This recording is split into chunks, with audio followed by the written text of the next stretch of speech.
Many scientific studies have shown in the past that men with more masculine faces are seen as more attractive, mature, and capable. In fact, Isabel Scott and colleagues in their paper Does Masculinity Matter found that by manipulating sexual dimorphism, which is basically how masculine or feminine a face looks, that a more masculinized version of a man's face was indeed considered more attractive, and that exaggerated sex-typical male traits are preferred by females in humans. And although D.I. Perrett and colleagues have shown that masculine facial characteristics do increase negative attributes relevant to relationships and paternal investment in male faces, it seems that women tend to prefer more masculine faces during the most fertile phase of their menstrual cycles. So in simple speak, there are definitely very clear advantages to having a more masculinized face, although having too masculine of a face has the negative of making you be less likely to be chosen for a long-term dating context. Many features contribute to a masculine looking face, and it's important that you understand to actually make some improvements. A strong and defined jawline is considered typically a sign of masculinity in many cultures. The jawline is a defining feature that can make a face look more angular, chiseled, or overall more square-like. As Harvey and Sheldon Peck explain in their paper, A Concept of Facial Aesthetics, a prominent jawline can give the appearance of a more structured and defined facial development, which is often associated with masculinity. The reason for this is because men typically have more robust facial features, oftentimes, as Simon Groom covers in this video, to help with fighting off other men. So if you look scary, chances are you probably are scary.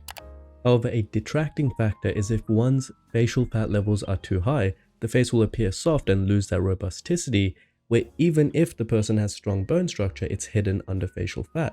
Stephen J. Jaeger and colleagues in their scientific review, Facial Adiposity, Attractiveness, and Health, highlight that numerous studies have shown a significant negative relationship between facial adiposity, aka fat, and facial masculinity and attractiveness. They describe a curvilinear relationship between facial adiposity and attractiveness, meaning that people on the extreme side of the spectrum, aka those who are underweight or overweight, were considered less facially attractive by a significant amount.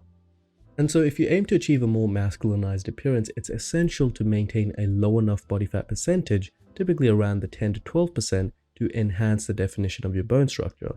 Why do we say the 10 to 12%? Well, as we've covered in this video with the research behind it, this is typically the most attractive point of body fat to facial attractiveness distribution, where being around the 10 to 12%, say 13, 14, or even 15% does have very significant benefits to your physical attractiveness. However, you also have to keep in mind it's important that you don't drop to an excessively low body fat percentage, as that's going to result in a gaunt appearance with insufficient facial volume. If you do achieve a low body fat percentage and you still don't have defined and angular facial structures, it could be due to an excessive amount of buccal fat or an underdeveloped bone structure.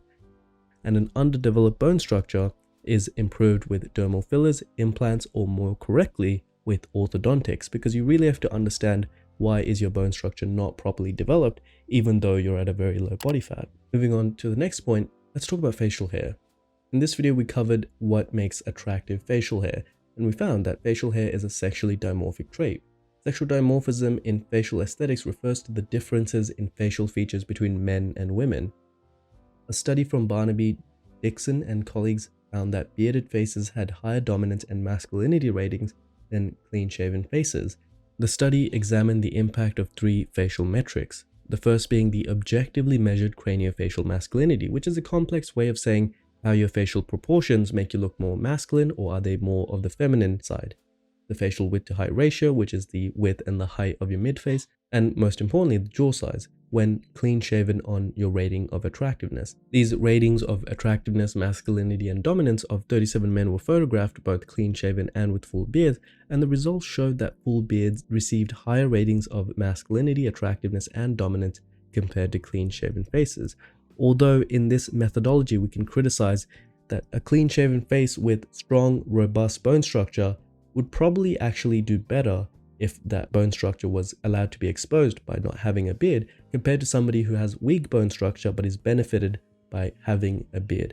So it does matter when we're kind of advice. They also analyzed the impact of facial hair on a man's face based on jaw size, and found that clean shaven faces with small jaws had significantly lower ratings for masculinity, attractiveness, and obviously dominance, and these ratings were relatively similar in faces with beard, regardless of the jaw size. This indicates that growing a beard can significantly increase perceived masculinity, especially in men with smaller jaws. What if you're unable to grow a beard? Well, there are some solutions. The most commonly known FDA approved is minoxidil, which is a vasodilator that basically increases blood flow, but it is worth mentioning that not everyone will react the same to minoxidil because the enzyme that's responsible for breaking down minoxidil into compounds that can actually do the job is sulfuryltransferase, and not everyone has equal amounts of sulfuryltransferase, meaning the effectiveness of minoxidil will vary from person to person. You can actually do an enzyme test to find out if minoxidil will even work for you or how effectively it will work. The third point to make is on neck sizes, and neck sizes are considered to be, again, a sexually dimorphic trait. They separate men from women. In fact, many studies such as sex-specific prediction of neck muscle volumes by Zheng and colleagues found that although men and women have similar neck lengths, men have significantly larger neck circumferences. Additionally, they showed that total neck muscle volume was on average 59% greater in men than women. Another study by Amir and colleagues also found that more muscular necks are typically perceived as more masculine, and the reason for this is because more muscular necks are a trait that's commonly found in men. So hopefully you can see that trend of features that are found more commonly in men are going to make you look obviously more masculine. You can observe the differences that a thicker neck can make to someone's face in these edited examples. And so to develop your neck muscles, you can perform neck exercises such as neck curls and neck extensions at 4 sets per exercise 3 times a week as an accessory to your normal routine. But it is worth noting that the neck is a sensitive region and you have to exercise especially high levels of caution when you're working out this region. When it comes to the nose, its shape and size is highly variable, and in a past video we've talked about how men are penalized less for having a big nose than women are because bigger noses are, again, a sexually dimorphic trait that's typically found on men more so than on women. Although it may seem insignificant, the nose plays a crucial role in determining whether someone appears more masculine or feminine, as it is, again, a sexually dimorphic trait. Ozdemir and colleagues describe in their anthropometric analysis of the nose that men have a greater nasal bridge length, total nasal length, and overall larger noses by size. They also found that women have higher nasofrontal and nasolabial angles, basically meaning that they're more upturned and smaller with lower levels of prominence. And so, although men can generally get away with more nose shapes and sizes, a masculine appearance of the nose typically has a larger size, angular dimensions, a higher bridge, a wider bridge, a larger dorsum, and perhaps even a nasal tip that's more downwards without typically having a dorsal hump. For men with a shorter, less prominent or more upturned nose, a non-surgical rhinoplasty using dermal fillers could be a great way to achieve a more masculine proportion.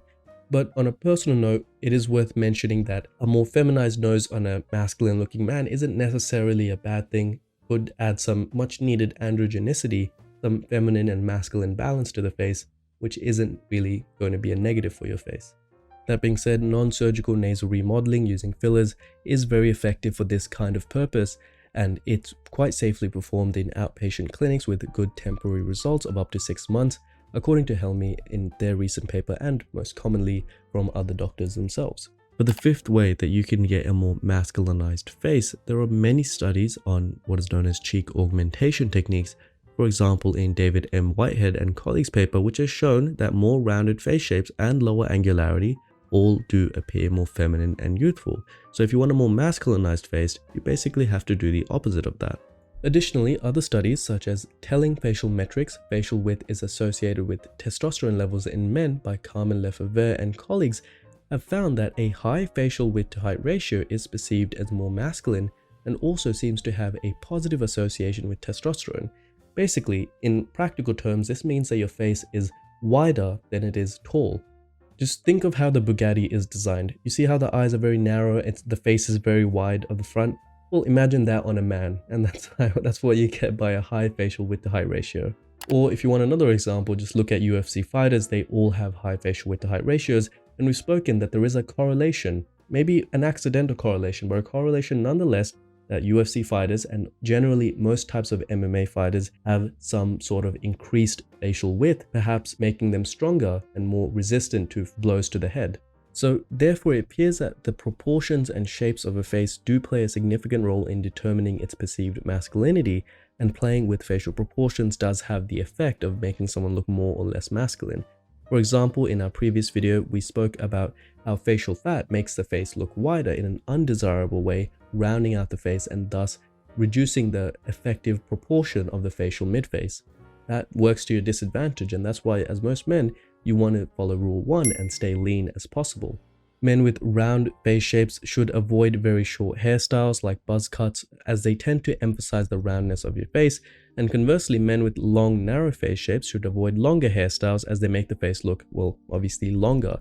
So lowering the facial width to height ratio and making the face appear less masculine is typically worse when you have the longer hairstyle. However, most importantly, it's worth mentioning that facial masculinity does not always equate to facial attractiveness. When we say there is a correlation, it does not mean 1-to-1. It means that there is some tie that looking more masculine will benefit you in looking more attractive, but this obviously goes up to a limit, and a more masculine face does not guarantee greater mating success with the opposite sex.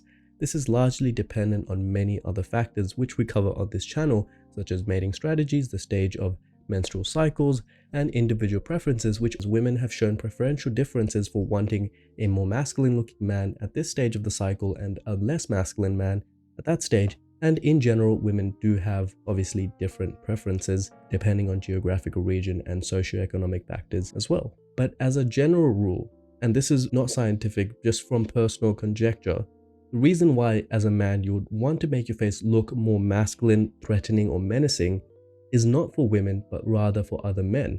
By looking more aggressive, scary, to a limit, looking more competent, you can scare away other men from basically interrupting you. You can reduce the likeliness of what's known as intrasexual mate competition, where other men try to interrupt your business. They might try to steal your girl, they might try to start fights in a bar, that kind of thing. Basically, if you look more masculine, you'll seem like less of a threat. So that is the main benefit for wanting to look more masculine, apart from sexual preferences.